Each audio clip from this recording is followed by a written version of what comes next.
What's going on, guys? Welcome back to the PT Coffee Cast, brought to you by The Movement. My name is Dalton, and alongside me today is my beautifully bearded friend, William. William, how are we doing today? A little bit more tired than usual. Definitely need the coffee The today. old coffee. Yeah, I'm excited, man. This is like such a great episode. There's so much that's going to bring smiles to my face.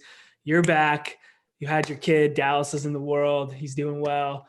I'm having coffee. I'm done my month off of coffee, so we're back to that. We have Jared Maynard on the podcast, who is one of our favorites. Second time coming around. He was on episode 28, which is crazy to think, back in like 2018. Lots of change since the last time we had him on the pod, so I'm super excited for this episode. Can you tell? Like, I'm just like, I can tell, and I share that enthusiasm. I was like hemming and hawing about whether I was going to come in today, and then I saw Jared was like our podcast guest for today, and I was like, I'm making it, and so I committed. Jared, do you feel loved or what? I feel so loved. And you should know it's been mutual. Like all today, I was doing stuff before this episode and I was just there was smoke coming off my keyboard. I was so fired up. And it wasn't just the coffee. It was like, I'm talking to Will and Dalton right after this. Let's go. Let's go. Yeah, I spent some extra time like on my beard this morning just to make sure it looked extra good. I thought it looked extra luscious today, man. That's the reason. You noticed, eh? Oh, I couldn't help but notice. Like it actually eclipsed Dalton for a minute when I came on the call. Sorry, Dalton. Oh, wow. That's awesome. I'm not surprised. Yeah, Jared, I'm pumped to have you back on to chat.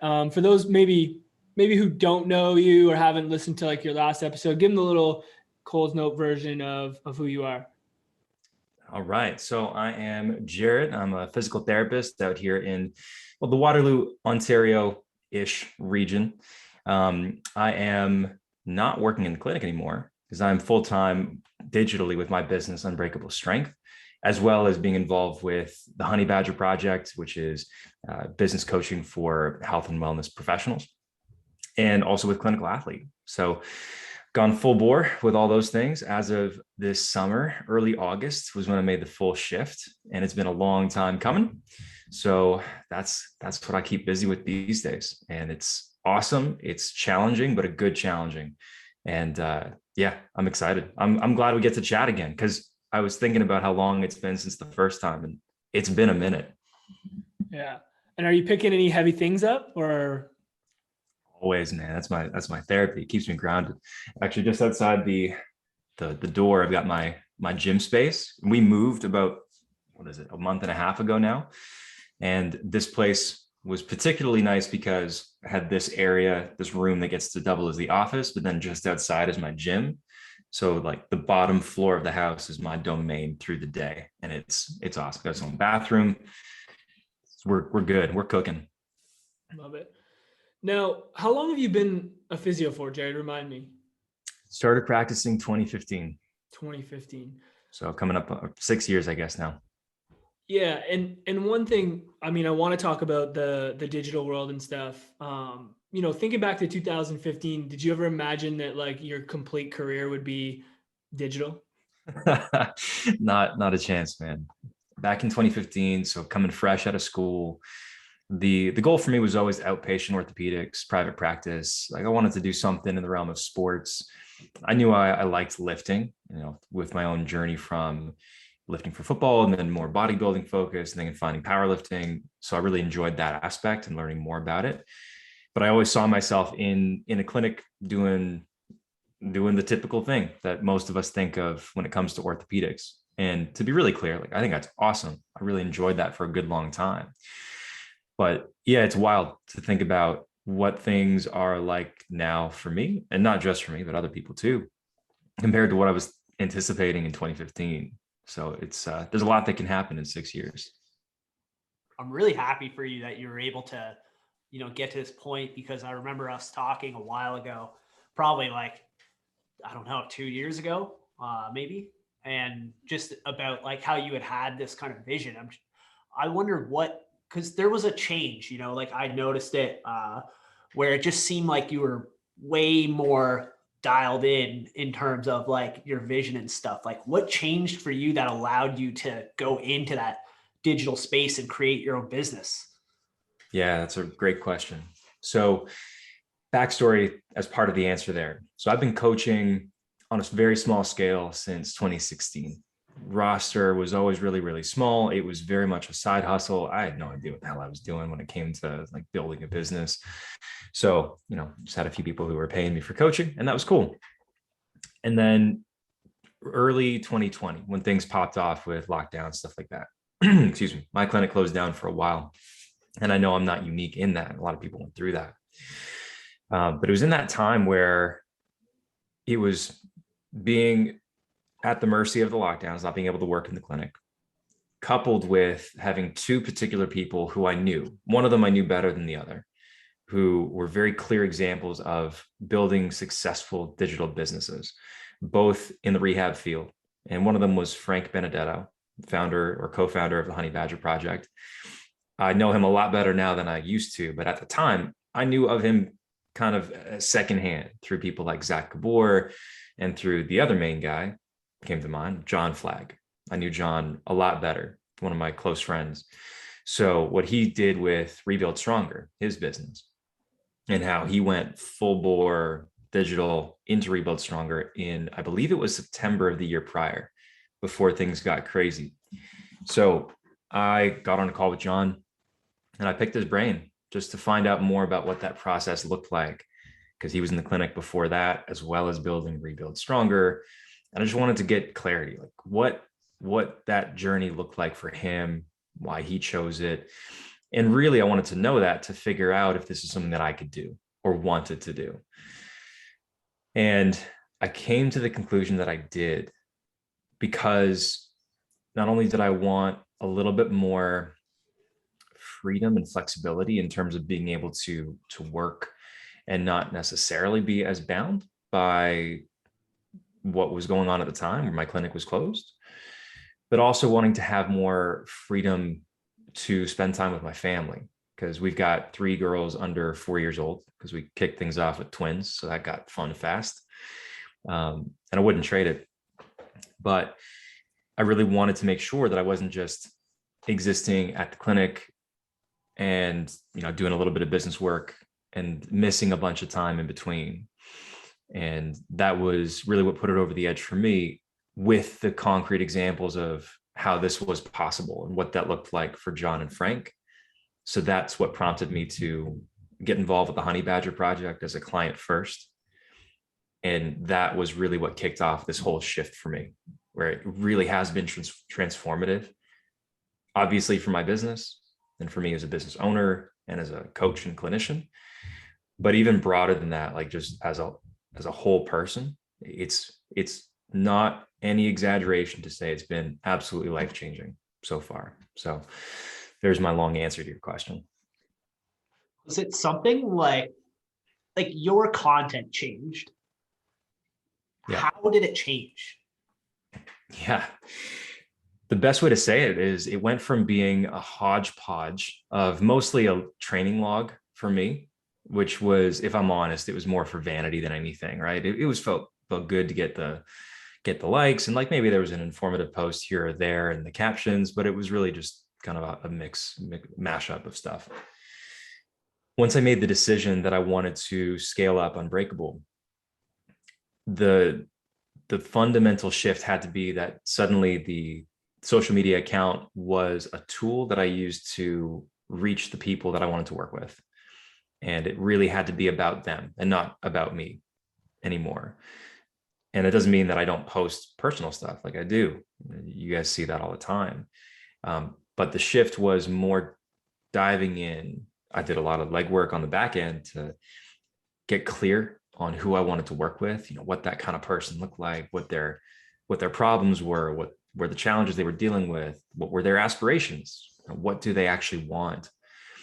And then from that point, using that to create content that spoke to it, to let them know, hey, I get it. These are the issues you're dealing with. Here's how we can get you towards where you want to go. And it was a very gradual, very iterative thing. Like even now, I would not tell you that I feel like I've got it down, because there's always growth and evolution to it. But that was the shift, and it's been continuing since then. It's all that background stuff and like understanding who you are and what you're trying to do. It's like, I think you have to really dig deep. And I think it's hard for people though to see sometimes how that actually relates to the content. Like I'm wondering if you could give a specific example, like how did diving into your like values and, who you were working with, how did that actually tangibly like influence the type of content that you're posting? Mm-hmm. Yeah, it's another really good one. So a good example would be, so I came up with avatars, basically these examples of bullseye clients that I would love to work with all day long. And they were based off of people that I had experience with and who I actually really loved working with in the clinic at the time, but then also some of the coaching clients. So those general categories were people like new lifters, people just getting into powerlifting, knew they kind of liked it, but didn't really know what they were doing. And that's still surface level, but pulling that apart and really writing out the person's story, you get into what draws them towards being strong in the first place. Maybe it's a background of not ever really considering themselves to be a strong person, maybe not ever feeling really athletic. And this also bleeds into my own backstory, which I share fairly openly in some of the posts, but I grew up as a fat kid, to not mince words. I was chubby. I was bullied for my weight in school. I was picked last for sports. And it felt really awful, to the point where I would hide in my parents' basement during beautiful summer days when every other kid in the neighborhood was like out playing. But I was in the basement because that was safe. No one was going to make fun of me there. I didn't have to feel left out, didn't have to feel, not good enough, because it was just me. And then later on, as I started to get more involved with, for me, it was martial arts first, and then it was football, and then it was lifting, which really kind of became the main thing. How it wasn't just this transformation of me physically, where I was losing some of the weight that I didn't want, and I built some muscle and I could move some more weight in the gym. And like that felt kind of cool. But it was also more than that. It was the confidence that came with it. It was the fact that I was carrying myself differently and had more to give to other people. I was more willing to put myself out there because I felt like I could do difficult things. It was this bleeding over effect. So as I wrote out these avatars, and they have evolved, they've changed over time, but really got peeled back these layers, it allowed me then to think about if that person literally was across the table from me and we were just talking, and the content that I was making was just me talking to them, what would that look like? What are the topics they want to know about? And, what are the things that they're dealing with that could be validated? What are their struggles? Where do they want to go? What are the things they're going to relate to? And it's again a process, because it's not like the content should really, it's not like we're on a skip layers where suddenly we're going to talk about everybody's insecurities from being bullied as kids. And like, that's something that maybe we get to let down the road, but maybe it starts the conversation at the point of like, hey, you're new to the gym. I get it. This is what it's like. It's kind of intimidating, right? And you don't know what the hell that does. And like, people say you're going to blow your back out because you're arching on the bench press and get back bola or whatever it is. So, it's starting the conversation there and building familiarity, building trust, and creating conversations both in their mind, but then also reaching out and actually having conversations with those people. And that's what's led them to, or a lot of them to enroll as clients, if they really resonate with what it is that I'm doing, and if I know that I can help them get where they want to go. I want to circle back, Jared, to something that you said, because I'm curious. You had this, Will mentioned like this vision of what you wanted. And I find myself, and maybe Will can attest this a little bit, as being someone who always thinks like has a big vision of things and thinks all these ideas, but then trying to like actually execute on them and making sure that they're tangible.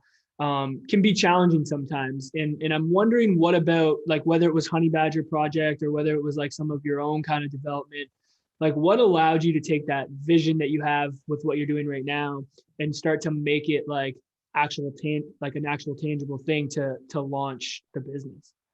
Yeah. For me, it definitely was the Honey Badger project and the people involved there. And I got involved right when it started. So then it was mostly Frank and John as the two main coaches. And the team's evolved since then. But that really was instrumental in helping me to understand these foundational principles. Like prior to Honey Badger Project, I didn't know what the word avatar meant other than like the manga series or the anime series rather. But that it acquainted me with these high level principles. It also challenged me to think big picture. One of the things that we start with is the life design worksheet.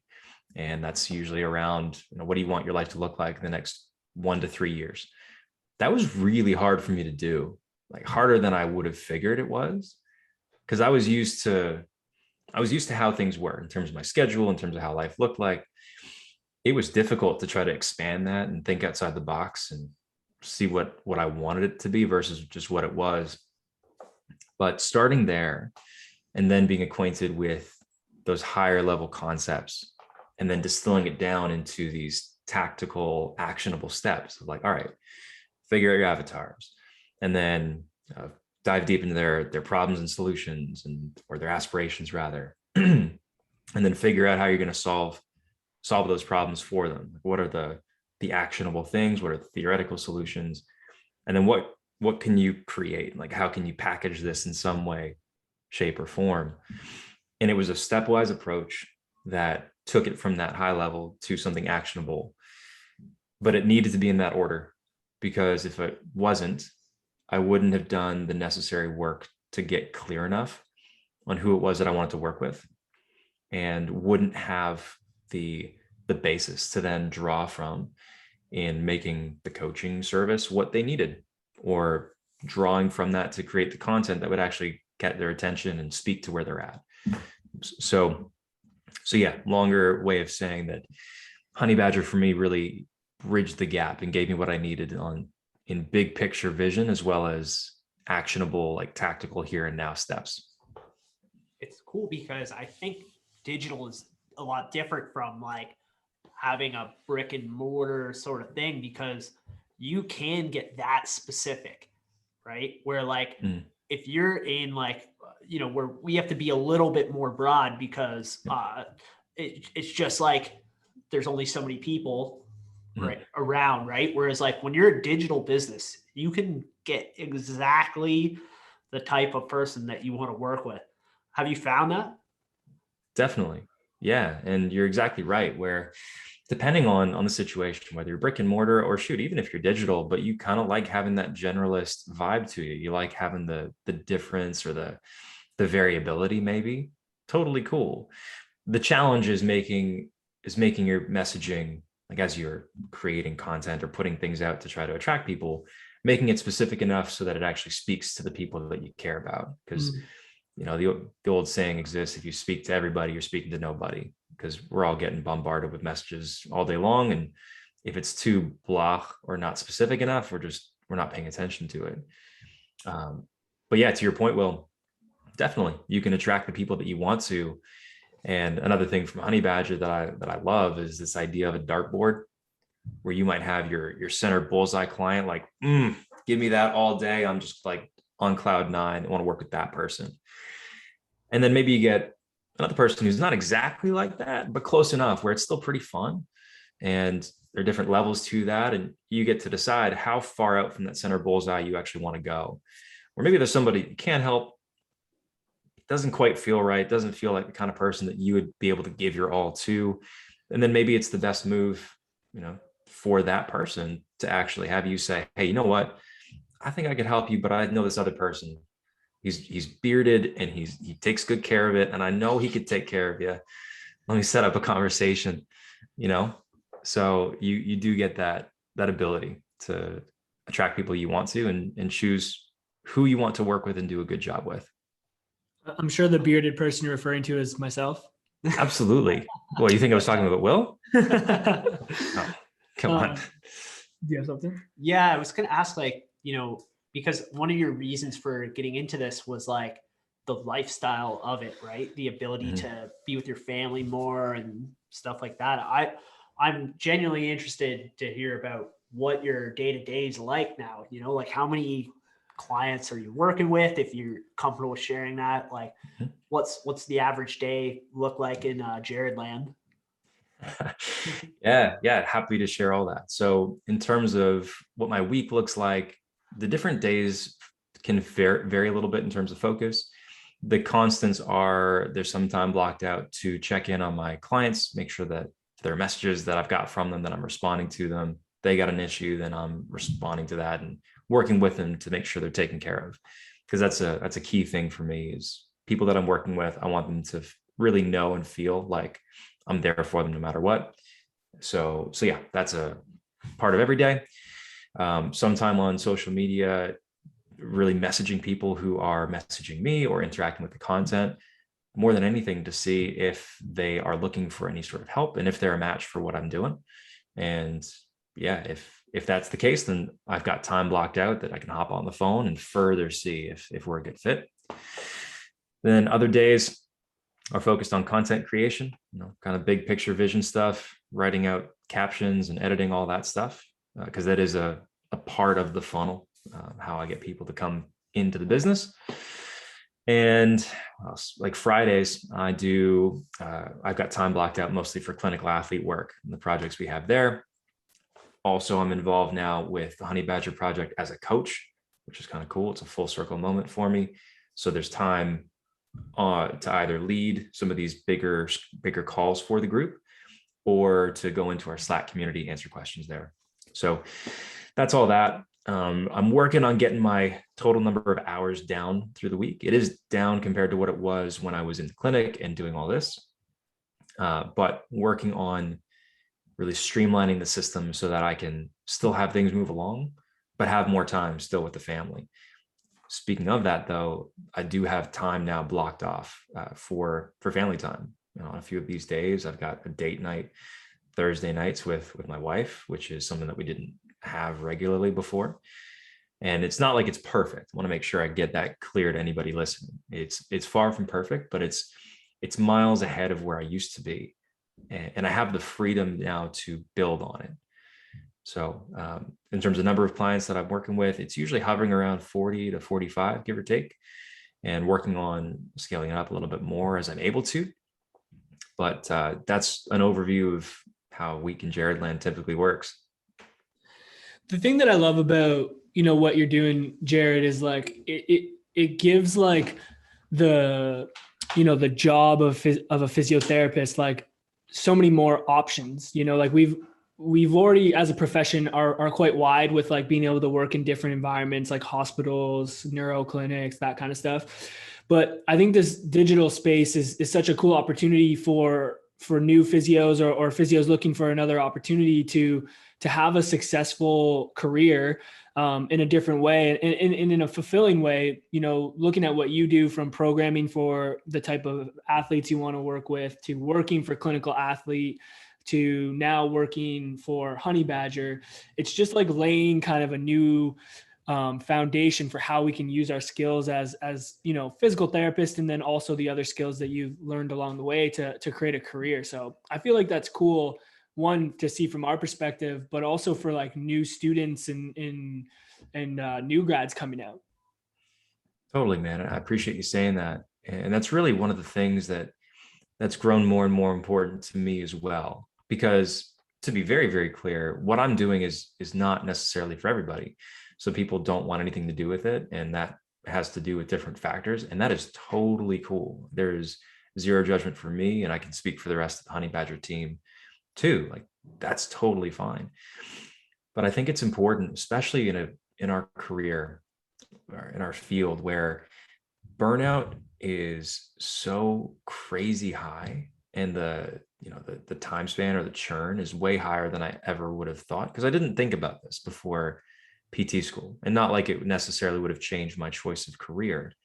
But as I've gotten into it and as I've seen more colleagues and more stats around burnout and around the situations that clinicians can find themselves in, where they're stretched thin at a clinic and they're not enjoying their job, and it's taking a toll on their mental health, and these things that can spiral. I think it becomes even more important to let people know, like, hey, there are other options here. And if it's not sounding like it's for you, that's fine. Or if it's not for you right now, that's also fine. But you should at least know about it, in terms of having the freedom to choose what you want to do and what'll actually take care of you. Because one of these things that it doesn't stop being true, even though it seems like all of us, at least myself, and terrible at following, is that we can't pour from an empty cup. And as PTs, we generally do a really good job of taking care of everyone around us, but it's the meme of the dog drinking coffee in the fiery room. Like, this is fine, but it's not actually fine. So being able to give examples to people, new grads, students, seasoned clinicians, of where they can take it if they want to, I think is really, really needed. Yeah, no, for sure. And, I'm curious to hear, I know you mentioned like the Honey Badger project, obviously a big part of like what influenced your transition, but, maybe speaking to some of the younger clinicians or new grads, or someone who feels like they're kind of in this position where they want to transition maybe more to like a digital realm, like what are some, thoughts or tidbits or piece of advice that you might give to someone who's thinking about doing this? Mhm. The biggest thing I would say is that you can start a lot sooner than you think you can. Where if you're a student or a new grad, the thought typically is, I got to wait until I'm X number of years out, got to get some experience before I start doing this. And that's not necessarily true.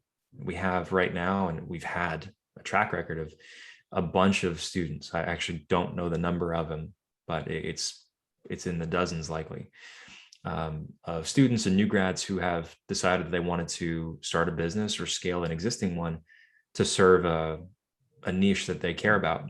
We had someone who focuses on truckers and like getting them fit on the road, which is wild. Mark Manera, you guys know him, right? Oh, I've heard of him. Yeah. Yeah. So like that's his thing. We've got other people who want to work with people with chronic diseases, people who want to work with your barbell athletes. It runs the gamut. So what I'd say is, yeah, you can start a lot sooner than you think. And one of the barriers to starting sooner is the imposter syndrome, which I get, like, especially as a student, especially as a new grad. It's only natural to say, what do I know? How can I help people? But the thing is, for almost everybody who gets to that point where they're wondering, how can I help somebody if I'm not experienced enough? I don't have that number of reps under my belt or whatever, is that prior to that point, there are almost always people that we've brushed elbows with or have actually helped in some way, shape, or form, through an internship, through a co-op, maybe other clients that we worked with or friends we programmed for, let's say. And we have enough to help them, especially if it starts from a place of truly leading with curiosity and wanting to know where that other person is at. What do they care about? What are they struggling with? Where are they trying to go? If you get a really clear picture of that, you can reverse engineer quite a bit in terms of how to help them get there. And that's no different from what we do day to day in the clinic or online. That's the same process, right? The extra bit that helps that is with that genuine care. If you genuinely want to help them and you lean in and you really lean on communication skills to find out what matters to them. Hey, is this working? Here's what I think we should be doing. What do you think, though? Let's make this plan together. And you have a system of checks and balances to make sure that you're on track as you go, which again is all the stuff we learn to do as PTs anyway. You can absolutely help people get where they want to go. You can help people now. So that would be the biggest thing. And it's the hardest lesson to learn, I think, but it's one of the most important. Yeah, I think what speaks to me about what you do, and I tell people all this like all the time, it's like connecting with people on a human level, like just on a personal level, because that is so missed so often in like, and I know that you've had these experiences with like real shit coaches, and like I hate to throw people under the bus, but like horrible physios, like just Yeah. to put that out there, like it exists. It's somewhat frequent, unfortunately, and like for you to just go on there and connect with people on an individual level, care about them as a person, and have that be at the foundation, then you layer on top of that the things that you do know. Yeah, I understand imposter syndrome, but at the same time, we just need more people out there like you who are trying to just connect with people. I really appreciate that, man. I do. And you're spot on, as far as I can tell. It really does need to be coming from that foundation of genuinely caring, genuinely giving a shit. And you're exactly right. I've had personal experiences with coaches that have honestly left me with scars that I'll carry for a long time. The upside to it is now I can speak to that and, let other people know, hey, this isn't something you have to settle for. But it's rampant, whether we're talking rehab, whether we're talking coaching, pick the field. There are people who punch in, punch out. They don't really care. And you can tell who those people are, and they don't care necessarily how the outcomes are for the people that they're working with. They just want to clock in, clock out. So if in a world where there's so many of those people, it's really easy to be different and just care. And that can manifest by talking to, let's say you're deciding whether or not you can help somebody as a client. That can manifest by saying, hey, you know what? I'm not the guy. I hear you, and I really appreciate the honesty here. I don't think I'm the person to really help you get where you want to go the way you want to get there, but I have this other contact. Would you be open to me setting up that conversation? I've had, I can't tell you how many conversations I've had like that, where people say, hey, thanks for saying that, and not just trying to take me for a ride, because then it's just doing right by them where they get the help they need. So that's a tangent, but start with caring and take a shot. I mean, what's the worst that happens? Well, it's cool. Like you talked about before, it's like you're diving into your reasons why and whatnot, and figuring out the transformation that you want people to undergo, right? Like for you, it's like you're taking someone who's a beginner, who's unsure, who doesn't feel strong and confident, and now your messaging is to take them from that spot and transform them to the opposite, feeling confident, feeling strong, knowing that their body is capable. And that kind of takes care of like, now you just got to figure it out, like fill in the gaps with the actual programming, the actual way that you communicate with your clients. So it comes full circle and goes back to that idea of like, you just need to figure out who the people are that you want to work with and what sort of transformation you want them to go through. You're exactly right. The really cool thing, there are two really cool things about that, is that one, the nuts and bolts, like the programming, and people understandably want to learn more about programming, especially in the barbell world. For power, how do you program? Is conjugate? Is it daily undulating periodization? The really crazy thing is that it doesn't matter as much as people think. If you have basic principles to operate from, certainly rooted in exercise physiology, strength conditioning, that sort of deal. If you have those basic principles, you can break apart what people need. And typically people need some sort of progressive overload. They need training that kind of looks sort of like what they want to do in the end. You need something that kind of fits with their schedule and sustainable. You need something that they don't hate doing, ideally. That's most of it, And then from there, it comes back to that caring and making sure that you know what they want, what they need, where they're at, and then being able to help them out along the way. The other cool thing is that, as you said here, and as I told you, as far as part of what drives me in terms of the confidence, in terms of this sort of internal state and these changes that come with getting stronger and pushing yourself that way, that's often sort of like a surprise bonus for people, where sometimes, and you'll see it in some of my posts, whether they do well or not, that's debatable, but you can speak directly to feeling confident, and that's cool. But other times you can speak to like, hey, if you do this, you'll be able to squat more frequently, likely. This might work better for you, and then you can move more weight on the bar. And it's that outcome that gets people's attention sometimes. And then as we start building off of that, they move more weight and they can train more frequently and like sign up for their first competition. And then suddenly they realize one day, holy shit, I feel a lot more confident. And it's almost like it was just the sneaky ninja thing that was going on behind the scenes, which you knew about, but you were just kind of waiting for the moment that they realized it too. And like that, those moments are really, really cool to me. It's the art. Absolutely. Yeah, because like you can have the best friggin' plan, and most of the times it doesn't go the way you're envisioning it anyway. So it's like, nope. It's obviously important, like you said, to understand those fundamentals. But I think people overestimate like how fancy it needs to be, maybe. Because most of the time your plan doesn't go according to plan anyway. You have to adjust, and you have to dive into what's going on and why maybe it isn't going to plan, and that's more important than the plan itself sometimes.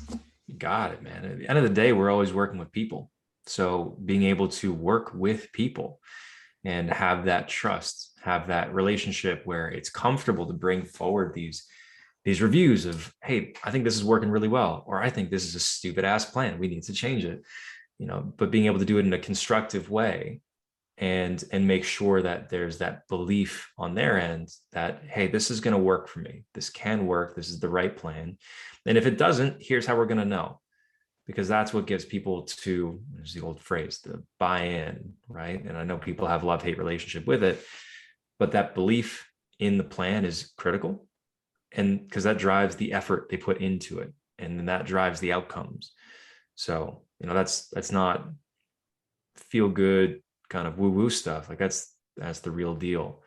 So being able to have the technical skills necessary, sure, you need a lot less of them than you think. You need a lot more of those interpersonal human skills, which again, you're probably better at them than you think, or you can get better at them a lot quicker than it seems. One thing I want to touch on, Jared, before we kind of transition to wrapping up here is, I think nowadays entrepreneurship or doing your own thing, whether it be digitally or in a physical space, is something that is very sought after. I think it's like put up on a pedestal, and rightfully so. Like, I think it provides you with a lot of opportunities. It's changed our lives. We've got an opportunity to do the things that we want to do, but I'd be really curious to hear what have been some of like the struggles for you from an entrepreneurship perspective that, a lot of times we tend not to talk about. And I think it's important that we do for people that are pursuing this or thinking about pursuing it, for them to kind of know it's hard to know exactly, but what to expect when diving into the world of your own business. Yeah, it's a fantastic question. And I fully agree. It's really important to talk about. So biggest struggles for me have been, I'm extremely type A, and I'm the kind of guy to run myself into the ground with work, just because that's what I've always known. And that's what I feel like I have to do. It's not logical. It doesn't make sense. I don't actually have to do that, but that's what I'm inclined to do. And there have been multiple points through my journey so far where, thankfully, because of people like Frank and John and people, Honey Badger Project, who I trust and who know me well enough to recognize when I'm spiraling or when I'm in a tough spot, they've helped to, they've helped to pull me out, but not because they've done the work for me, but they've asked the right questions at the right time to really expose how I had things in the wrong order, or I was not prioritizing what I actually needed to. And I know that's sort of vague and abstract, right? But that's been one of the things that I continually have to monitor, especially now. I make my own schedule. I get to decide what I do and when. It was like coming out of the clinic when I suddenly had a bunch of hours that would have been normal clinic time Now I could fill it with other stuff. Like I filled everything because I felt like I had to. And that led to a really tough spot where I was low energy. I didn't have as much to give to my clients or to my family. And it's at the start of that spiral, it seems to make sense. Like I need to do all the things now. But if you future pace that a little bit, it doesn't make sense. It's the empty cup again. So that's one thing where that seems to be a common enough experience where it's like this implosion where suddenly you've got this freedom and you don't know what to do with it necessarily. Another thing is fear of failure. And failure, and this fear of it means different things to different people. You know, if you ask the question, what do you mean by failure? Why are you afraid of it? You'll get different answers. But that exists for damn near or almost every entrepreneur. You know, if you don't mind, I'll turn around on you guys. When you started your business, was that a worry for you or not so much? For me, I mean, yeah, I mean, it still becomes one of the things that I don't think it ever leaves, for me personally, you know, because not only now is it my livelihood, and this is how I think about it. Not only is it my livelihood, it's Will's livelihood, it's Don's livelihood, it's the team members that we have here. And you know, we're so pumped to be able to create an environment and allow people to thrive in it. It's like the fear of something happening that can derail that and now impacts other people. Something that I think about a lot, to be honest. Mm-hmm. Is that similar for you, Will, or something different? Yeah, I think it's just always there's this little bit of anxiety about the uncertainty because, you know, you're not like guaranteed a certain outcome. Mm-hmm. You have to make it for yourself, and you can put hard work in it and it could still not work out potentially. Like it's been working out, but there's that like uncertainty. I think that is different being an entrepreneur versus just working for somebody else. Totally. And it exists. Like you see it with COVID, right? Like Yep. That's something where no one anticipated it, but those are real things that could happen. And, you know, we're lucky to be in the position we are and have it all work out, but there's no saying that something like that couldn't happen in another way or shape or form. So like, you know, you're always kind of thinking about that stuff. At least I am. 100%. There's that risk, right, that exists. And that's another important thing. You know, in Honey Badger, we talk a lot about risk profiles as people are starting up and deciding what sort of path they want to go on, how they want their business to look.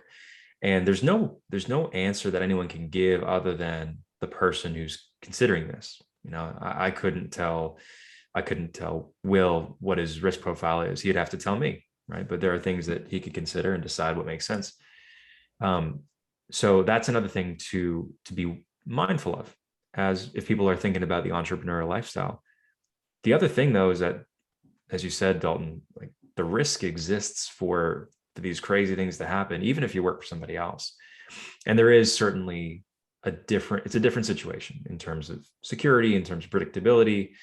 If you work for someone else, typically, versus if you do your own thing, not conflating the two. But this is why the assessment of risk profile and what you're comfortable with, you know, what you need for yourself, for the other people important in your life. That's why it's important as you decide what path you want to go on and when. So that's what I've found so far. And yeah, it's certainly been a ride, and it's a fun ride. Don't want to get that twisted. It's fun. There are some days where I wish it was a little bit less wild sometimes, but for me, it's worth it in terms of where it's going and what it means for me, for my clients, for my family. Yeah, no, it's awesome. And just to add on and wrap up that thought, I think one thing I've been encouraging a lot of people, because we get a lot of questions around this, right, with regards to the business, is like the barrier to entry to get into, you know, your own business and stuff now is a lot lower, which is awesome. It's a lot of opportunity. But one thing that I'm so glad we did, and I continue to encourage people, is like really sit down and think about just all those things that we just talked about and the why behind it and what the risk is. And are you willing to take that risk on, or thinking about all of these things before you just like jump into it? Because the second you get hit in the mouth, which you are going to, guaranteed, you need those whys and those reasons to help you like drive through it, or else it's just not gonna work out. The great philosopher Tyson. Everybody got a plan until you get punched in the mouth, right? Exactly. I really like to compare myself to Mike. Yeah. I somehow knew there's a vibe about it. Might have been the tribal tattoo, but I didn't know for sure. That's what people tell me. You know, it's not coming from me, right? Oh, it's the people. Okay, cool. Jared, man, thanks so much for your time. Why don't you leave where people can find more about you, your business, all that good stuff? 100%. Yeah, pleasure. Thank you guys for making the time and inviting me back on here. Always have a blast. Yeah, best place to find me is going to be Instagram. It's where I'm the most active these days. So jared.unbreakablestrength. You can catch me also as part of the Clinical Athlete crew. So at Clinical Athlete everywhere on the Clinical Athlete podcast. And if anybody's interested in finding out Badger Project, there's a free Facebook group. If you look for Frank Benedetto on Instagram, you'll find him and he'll be able to hook you up there. And if anybody is a barbell athlete who's looking for some help, feel free, reach out. Even if you just have some questions, you're not really sure which way you want to go.